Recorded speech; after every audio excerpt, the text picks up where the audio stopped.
प्यारे बच्चों, welcome to my channel Verma study 2020 बुकलाना।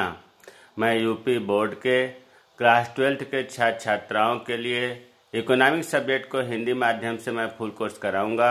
यदि आप फुल कोर्स करना चाहते हैं तो मेरे चैनल को सब्सक्राइब कीजिए और बेल आइकन को प्रेस करना ना भूलें, ताकि जो भी वीडियो मैं अपलोड करूं उसका नोटिफिकेशन आपको सबसे पहले मिल सके। प्यारे बच्चों, व्यष्टि अर्थशास्त्र समाप्त हो चुका है। जो दूसरी किताब है समष्टि अर्थशास्त्र अर्थात माइक्रो इकोनॉमिक्स, वो शुरू हुआ है। उसमें चैप्टर 1 चल रहा है, समष्टि अर्थशास्त्र का परिचय। उसमें हम लोगों ने 2 वीडियो पढ़ लिया। तीसरा वीडियो है आय का चक्रीय प्रवाह का अर्थ। देखिए, इम्तहान की दृष्टि से बहुत महत्वपूर्ण है, लॉन्ग क्वेश्चन आता है और ये अक्सर बच्चों को कन्फ्यूजन रहता है। क्यों? क्योंकि उन्हें लगता है कि बहुत आसान है, हम आसानी से एक दिन पहले, इम्तहान के 2 दिन पहले तैयार कर लेंगे। लेकिन जब मौके पर बात आती है तो सब कन्फ्यूजन हो जाता है। तो आसान इसे न समझें, और ये ऐसा है कि पूरे अर्थशास्त्र में इसकी कहीं न कहीं झलक दिखती रखती है, इतना ये महत्वपूर्ण है। तो देखिए, आय का चक्रीय प्रवाह। आय आप जानना है इनकम। किसी भी वस्तु या सेवाओं को जब हम बेचते हैं, बिक्री करते हैं, तो हमें आय मिलती है। और वो जो आय, पैसा मिलता है, मुद्रा मिलता है, उसका चक्रीय प्रवाह होता है। मतलब वो पैसा एक जगह स्थिर नहीं रहता है, वो कहीं न कहीं जो है ट्रांसफर होता रहता है, गति होता रहता है और घूम फिर करके फिर वही आ जाता है। अगर एक उपभोक्ता के पास अगर पैसे व्यय किया तो फिर उसके पास आय के रूप में आ जाता है। यही इस पाठ मतलब टॉपिक में पढ़ना है। तो इसे चक्रीय मतलब चक्र के आकार का वो प्रवाह, प्रवाह का मतलब फ्लो अर्थात बहना, जाना, गति होना है। तो देखिए, इसके अर्थ को समझने से पहले कुछ थोड़ा सा बेसिक चीज़ें देखें। एक अर्थव्यवस्था के दृष्टिकोण में एक व्यक्ति की आय, अभी इसका अर्थ नहीं चल रहा है, इसे समझाने के लिए मैं बता रहा हूँ। एक अर्थव्यवस्था के दृष्टिकोण, अर्थव्यवस्था का मतलब देश से है। एक देश में एक व्यक्ति की आय दूसरे व्यक्ति का व्यय होता है। स्वाभाविक है, अगर कोई अपना आय ले रहा है, कमा रहा है, तो किसी दूसरे का व्यय, खर्चा भी हो रहा है। अन्य शब्दों में ये कहें कि राष्ट्रीय आय और राष्ट्रीय व्यय बराबर होते हैं। भाई, पूरे राष्ट्र का अगर हम देखें तो किसी का आय है तो वही आय किसी का व्यय हो रहा है, किसी का व्यय हो रहा है तो वही किसी का आय हो रहा है। तो राष्ट्र लेवल पर अगर हम देखें तो राष्ट्रीय और राष्ट्रीय व्यय बराबर होते हैं। अब सबसे महत्वपूर्ण बात तो यह है कि किसी भी अर्थव्यवस्था को निम्न 4 क्षेत्रों में बांटा जा सकता है। अर्थव्यवस्था का सेंस आप किसी राष्ट्र से, देश से, कंट्री से लीजिएगा। उसकी 4 क्षेत्र, सेक्टर 4 बनाए गए हैं, महत्वपूर्ण है, ध्यान देना। पहला है घरेलू क्षेत्र, इसको परिवार क्षेत्र भी कहते हैं, हाउस होल्ड सेक्टर अंग्रेजी में कहते हैं। देखो, घरेलू क्षेत्र या परिवार क्षेत्र में उपभोक्ता अर्थात परिवार आता है।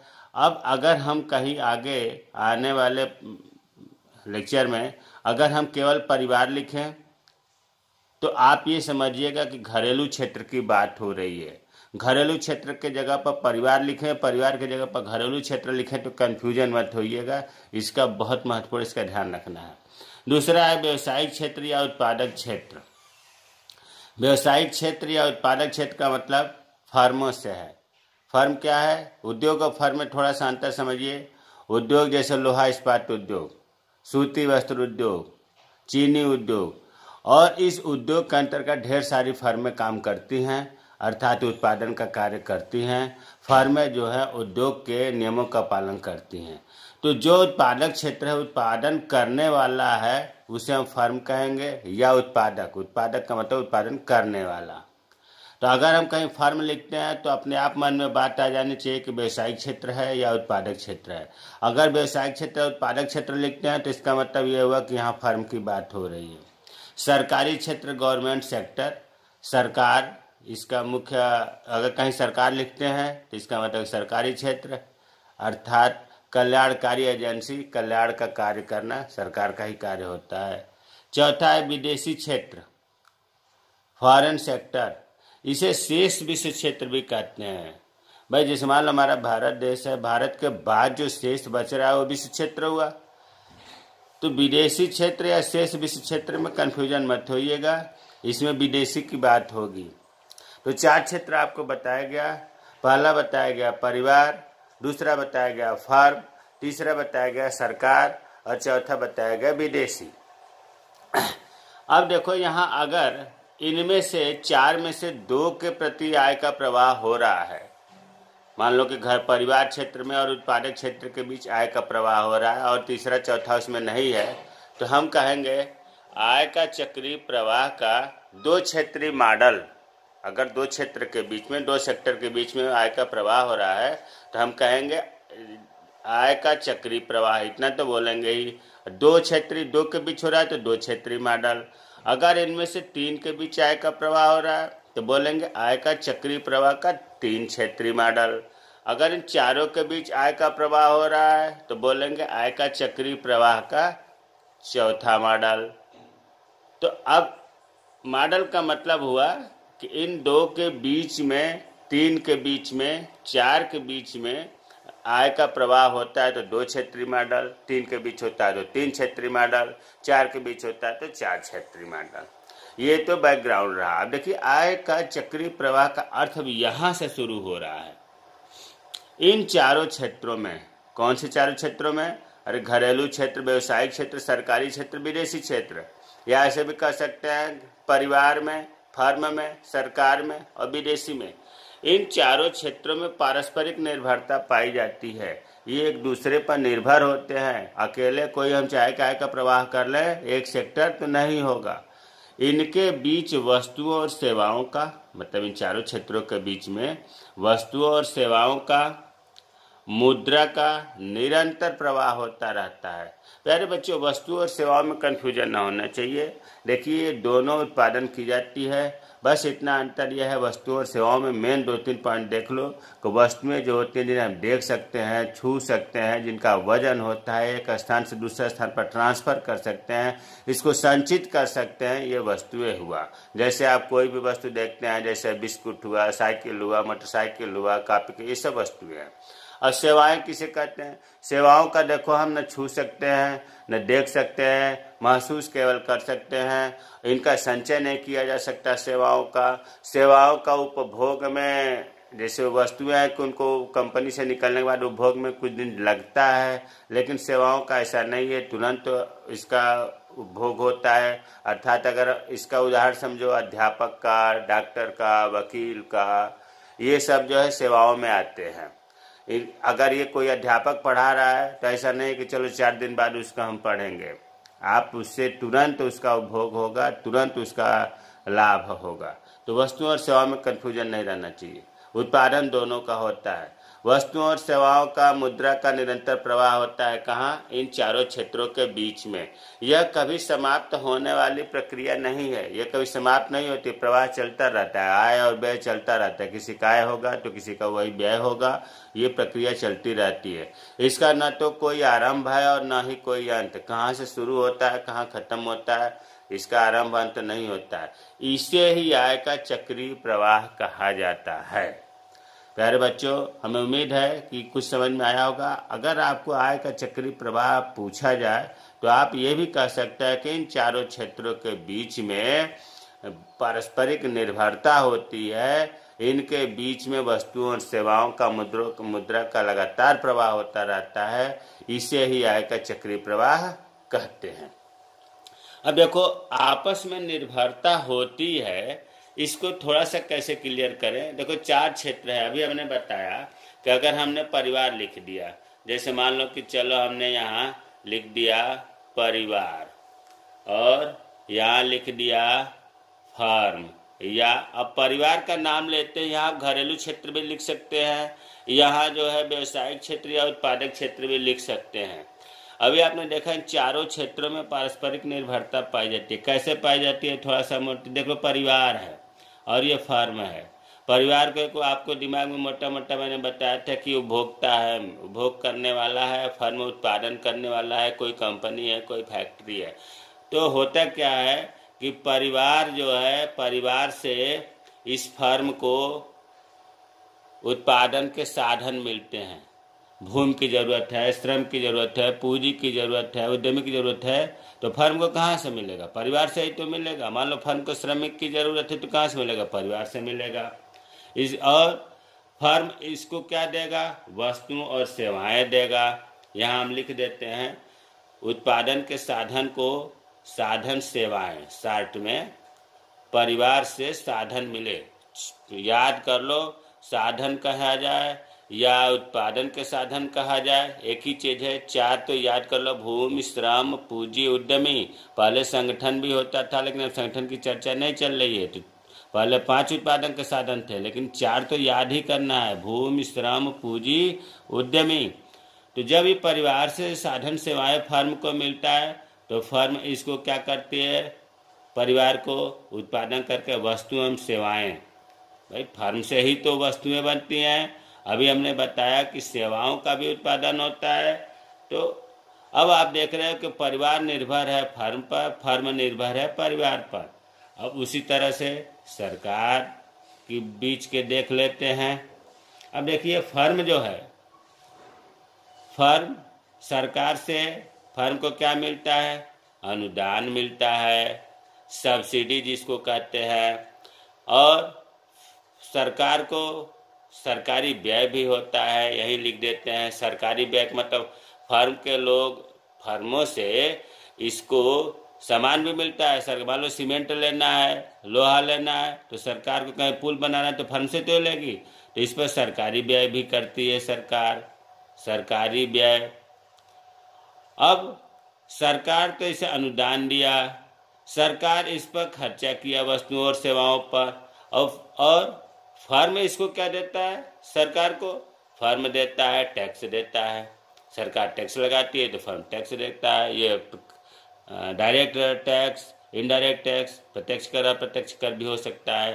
तो देखो तीन क्षेत्रों, घरेलू क्षेत्र, उत्पादक क्षेत्र, सरकारी क्षेत्र, कभी कभी विदेशी क्षेत्र, चारों सम्मिलित हो जाते हैं। विदेशी क्षेत्र, अब विदेशी जो क्षेत्र है, कभी उत्पादक भी कोई जरूरी है जो उत्पादन कर रहा है वो घरेलू ही समाप्त कर दे, विदेश में भी निर्यात कर सकता है, विदेशों से भी आयात कर सकता है ना। तो इन चित्रों से आपको ये लगा कि चारों जो सेक्टर है ये आपस में एक दूसरे पर निर्भर हैं, और आय जो है, इसका आय इसको मिला, इसका व्यय इसको मिला, एक दूसरे पर ये मुद्रा का प्रवाह होता रहता है। इसी को तो कहते हैं आय का चक्रीय प्रवाह। अब आय के चक्रीय प्रवाह में देखो 1958 में एक अर्थशास्त्री थे फ्रैंकायन क्विजने, इन्होंने आय का चक्रीय प्रवाह दिया। ये फ्रांस के रहने वाले थे और बहुत बड़े कृषि अर्थशास्त्री थे। तो आय का चक्रीय प्रवाह 1758 में फ्रैंकायन क्विजने ने दिया था, और यह आयलर प्रमेय पर आधारित है। फ्रैंकायन क्विजने ने बताया कि जो आय का चक्रीय प्रवाह है आयलर प्रमेय पर आधारित है। ये एक प्रकार का आप कह लो कि सिद्धांत है, नियम है, आयलर प्रमेय इन्होंने नाम दिया। इसके अंतर्गत होता क्या है कि समस्त उत्पादन का पूरा बंटवारा उत्पादन साधनों में हो जाता है। इसका मतलब ये हुआ कि जैसे भूमि का, श्रम का, पूंजी का, उद्यमी का मिला करके मान लो 1000 रुपये का आय हुआ, तो उस 1000 रुपये में भूमि का जो लगान होगा, किराया होगा, भूमि को दिया गया, श्रम में श्रमिक को मजदूरी दी गई, पूंजी लिया गया, उसका ब्याज दिया गया, और जो बचा उद्यमी को लाभ हुआ। तो जो आय हुआ उसका का पूरा बंटवारा उत्पादन के साधनों में हो जाता है। मतलब हम दूसरे रूप में कह सकते हैं कि उत्पादन का मूल्य और साधनों का पारिश्रमिक बराबर होता है। ये इसी को उत्पादन का मूल्य और साधनों का पारिश्रमिक जो व्यय होता है, इसी को कहते हैं आयलर प्रमेय। आयलर प्रमेय का नाम लेते ही ये दिमाग में बात आ जानी चाहिए कि उत्पादन का मूल्य मतलब जितना उत्पादन हुआ वह जो है साधनों की पारिश्रमिक है, साधनों का प्रतिफल है, साधनों की मजदूरी है, वो सब बट जाता है। अब आय के चक्रीय प्रवाह ये 2 तरह का होता है, वास्तविक प्रवाह रियल फ्लो और मौद्रिक प्रवाह मॉनेटरी फ्लो। प्यारे बच्चों, वास्तविक प्रवाह भी पढ़ लेते हैं, फिर समझ में बहुत अच्छी तरह से आ जाएगा। परिवार से फर्मों को साधन सेवाओं एवं फर्मों से परिवार को वस्तुओं और सेवाओं का जो प्रवाह होता है उसे वास्तविक प्रवाह कहते हैं। इसको देखो हम चित्र से अभी समझाते हैं। तो चित्र अगर आप बनाएंगे और चित्र से व्याख्या कर देंगे तो अपने आप अच्छे से समझ में आ जाएगा। चलो हमने यहाँ लिख दिया फर्म। फर्म का मतलब हो गया व्यवसायिक क्षेत्र या उत्पादक क्षेत्र, और यहाँ हमने लिख दिया परिवार। ठीक है। अब जो है परिवार, और परिवार को घरेलू क्षेत्र भी कहते हैं। अब देखो फर्म को अभी इससे ऊपर भी बताए थे कि फर्म को जो साधन सेवाएं हैं, मतलब उत्पादन के साधन, छोटी छोटी चीज़ों को बहुत ध्यान देना जरूरी है। साधन सेवाएं जिसको हम कारक सेवाएं भी कहते हैं, जिनको हम उत्पादन के साधन भी कहते हैं। ये कंफ्यूजन नहीं होना चाहिए, लिखना तो एक ही चाहिए लेकिन मैं लिख दे रहा हूँ। परिवार से साधन मिलता है फर्म को, है ना। अब उत्पादन के साधन कौन से हैं? अभी 4 मैं बताया था। भूमि है, श्रम है, पूंजी है, उद्यमी है। भूमि, श्रम, पूंजी, उद्यमी, ये तो इतना रट जाना चाहिए। उत्पादन के साधन के अगर सोने में भी पूछा जाए ना तब भी ये सही निकले। अब जब फर्म को उत्पादन के साधन मिलता है या साधन सेवाएं मिलता है, कारक सेवाएं भी इनको कहते हैं, तो ये फर्म क्या करता है? इसको परिवार को, फर्म जब भी साधन मिलेगा तो फर्म वस्तुओं का निर्माण करेगा, सेवाओं का निर्माण करेगा, और वो परिवार को मिलेगा कि नहीं। तो ये हम कहना चाह रहे हैं कि फर्म वस्तुएं सेवाएं दिया परिवार को, परिवार साधन दिया फर्म को। इसमें अगर आप ध्यान देखो तो कहीं मुद्रा का फ्लो नहीं हो रहा है, वस्तुओं का हो रहा है। कहीं मुद्रा का नाम नहीं लिया जा रहा है। इसमें परिवार ने उत्पादन के साधन फर्म को उपलब्ध कराए, फर्म ने वस्तुओं सेवाओं को उपलब्ध कराए। इसी को कहा जाता है वास्तविक प्रवाह। इसमें देखो लिखा है, समझो। परिवार से फर्मों को, भाई परिवार से फर्म को साधन सेवाओं, ये साधन सेवाएं, एवं फर्म से परिवार को वस्तुओं और सेवाओं का जो प्रवाह होता है उसे वास्तविक प्रवाह कहते हैं। चित्र पर अमल करेंगे तो अपने आप इसकी व्याख्या हो जाएगी। फर्म से परिवार को वस्तु और सेवाओं, परिवार से फर्म को साधन सेवाएं जो प्रवाह होता, मतलब साधन सेवाएं प्रवाह होता है, उसे ही तो वास्तविक प्रवाह कहते हैं। मौद्रिक प्रवाह देखते हैं, नाम से ही लग रहा है। फर्मों से परिवारों को साधन सेवाओं के बदले मुद्रा में भुगतान, और परिवारों से फर्मों को वस्तुओं और सेवाओं के बदले मुद्रा में भुगतान के रूप में जो प्रवाह होता है उसे मौद्रिक प्रवाह कहते हैं। यह विचित्र से समझ लेंगे। उसी तरह से बनाते हैं यहाँ भी। ये हो गया फर्म और ये हो गया परिवार। प्यारे बच्चों, फर्म का मतलब हो गया व्यवसायिक, और यहाँ उत्पादक क्षेत्र भी लिख सकते हैं, यहाँ परिवार के जगह पर घरेलू क्षेत्र भी लिख सकते हैं।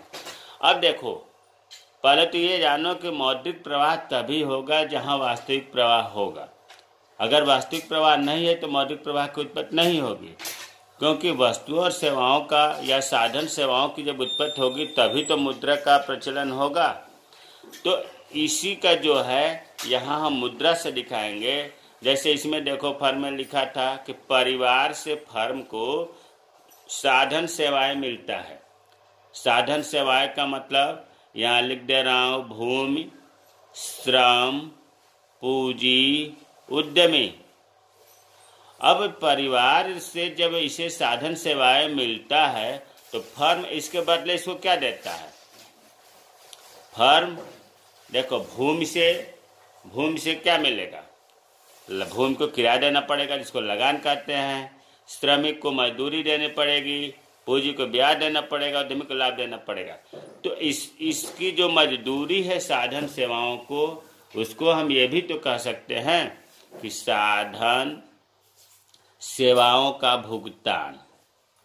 साधन सेवाओं का भुगतान दूसरे रूप में ये अभी हमने बताया था कि जो भूमि, श्रम, पूंजी और साहस है, उनकी जो मजदूरी दी जाती है फर्म देगा। भाई कोई श्रमिक कार्य कर रहा है फर्म को, तो फर्म उसकी मजदूरी नहीं देगा। परिवार से जमीन लिया है तो उसका लगान या किराया देगा कि नहीं देगा? फर्म बिल्कुल देगा। फर्म अगर पूंजी लिया है किसी परिवार से तो इससे ब्याज देगा। अगर कोई साहसी व्यक्ति इस कार्य को शुरू करता है तो उसे फर्म लाभ देगा। तो यहाँ ये मिला कि फर्म जो है साधन सेवाओं का भुगतान करता है। अब परिवार क्या करता है? अब परिवार जो है क्या करता है, इसको क्या देता है? भाई फर्म जब वस्तुओं और सेवाओं को, यहाँ देखो, वस्तुओं और सेवाओं को दिया है तो परिवार क्या करेगा? उपभोक्ता व्यय करेगा, मतलब जो वस्तु खरीदेगा फर्म से उसका पैसा देगा। तो हम इसे उपभोग या उपभोक्ता व्यय कहेंगे। अगर इतना नहीं समझ में आ रहा तो यहाँ भी लिख सकते हैं वस्तुएं एवं सेवाओं के उपभोक्ता व्यय। मेन यही उपभोक्ता व्यय, अर्थात इस मौद्रिक प्रवाह में मुद्रा का प्रवाह हो रहा है। फर्म से परिवार को मुद्रा मिला, आय मिली, और परिवार से फर्म को मुद्रा मिला या आय मिला, यही मौद्रिक प्रवाह है। और ये चक्र तभी बनेगा, मौद्रिक प्रवाह तभी होगा जब वास्तविक प्रवाह होगा। भाई इसमें वस्तुओं का प्रवाह हुआ और इसमें उसके बदले जो भुगतान किया जा रहा है उसका प्रवाह हुआ, तो इसे कहते हैं मौद्रिक प्रवाह। इसमें कहीं भी डाउट नहीं रहना चाहिए। तो वही चीज यहाँ लिखा है, फर्मों से परिवारों को, देखो फर्मों से परिवारों को साधन सेवाओं के बदले मतलब अभी भूमि बताया, श्रम भूमि के बदले लगान, श्रम के बदले मजदूरी, पूंजी के बदले ब्याज, उद्यमी के बदले साहस भुगतान होता है, फर्म करती है परिवार को। फिर आगे है कि परिवार से फर्मों को वस्तुओं और सेवाओं के बदले मुद्रा में भुगतान। भाई परिवार लेता है वस्तु और सेवाएं तो उसके बदले में मुद्रा देता है। तो मुद्रा के भुगतान के रूप में जो प्रवाह होता है, प्रवाह का मतलब इससे इसे मिला, इससे मिला, इसी को अंग्रेजी में फ्लो कहते हैं, उसे मौद्रिक प्रवाह कहते हैं। मुझे उम्मीद है कि आय का चक्रीय प्रवाह का सिद्धांत या आय का चक्रीय प्रवाह का अर्थ कहिए, सिद्धांत नहीं सॉरी, आय का चक्रीय प्रवाह का अर्थ और इसके दो प्रकार जो है वास्तविक प्रवाह और मौद्रिक प्रवाह, दोनों आपको अच्छी तरह से समझ में आया होगा। मेरे चैनल को सब्सक्राइब कीजिए। जो चीज़ समझ में नहीं आया है उसे आप कमेंट बॉक्स में कमेंट करें, मैं रिप्लाई करूंगा। हाँ, कुछ बच्चों का ये कहते थे कि वीडियो क्रम से नहीं मिल रहा। प्यारे बच्चों, जहाँ वीडियो प्ले करते हो उसके राइट साइड में त्रिभुज जैसी एक स्ट्रक्चर बना हुआ है, उसे आप क्लिक करके प्ले लिस्ट में जाएंगे। उससे आप क्लिक करेंगे तो डिस्क्रिप्शन बॉक्स खुलेगा, उसमें एक लिंक दिया हुआ, उस लिंक को फिर से क्लिक करेंगे तब प्लेलिस्ट में खुलेगा। और प्लेलिस्ट में पूरे, जैसे मान लो 81 ये वीडियो है तो आपको 1 से लेकर के 81 तक का वीडियो क्रम से मिल जाएगा। फिर मैं बता रहा हूँ, जब आप वीडियो प्ले करते हो तो राइट साइड में एक आपको त्रिभुज जैसी संरचना है, लिंक है, उससे क्लिक करते आप डिस्क्रिप्शन बॉक्स में जाएंगे जहाँ मैं लिखा रहता हूँ। प्यारे दोस्तों, आप लोगों का my channel Verma study 2020 book लाना में स्वागत है। उसमें आप नीचे देखेंगे तो अंग्रेजी में कुछ लिखा होगा, लिंक दिया होता है, उस लिंक को क्लिक करेंगे तब प्ले स्टोर खुलेगा और प्ले स्टोर में उस विषय का पूरा शुरू से लेकर के और अंत तक का वीडियो है क्रम से, वहाँ क्रम से पढ़ेंगे तो अच्छी तरह से समझ में आएगा। जय हिंद, जय भारत।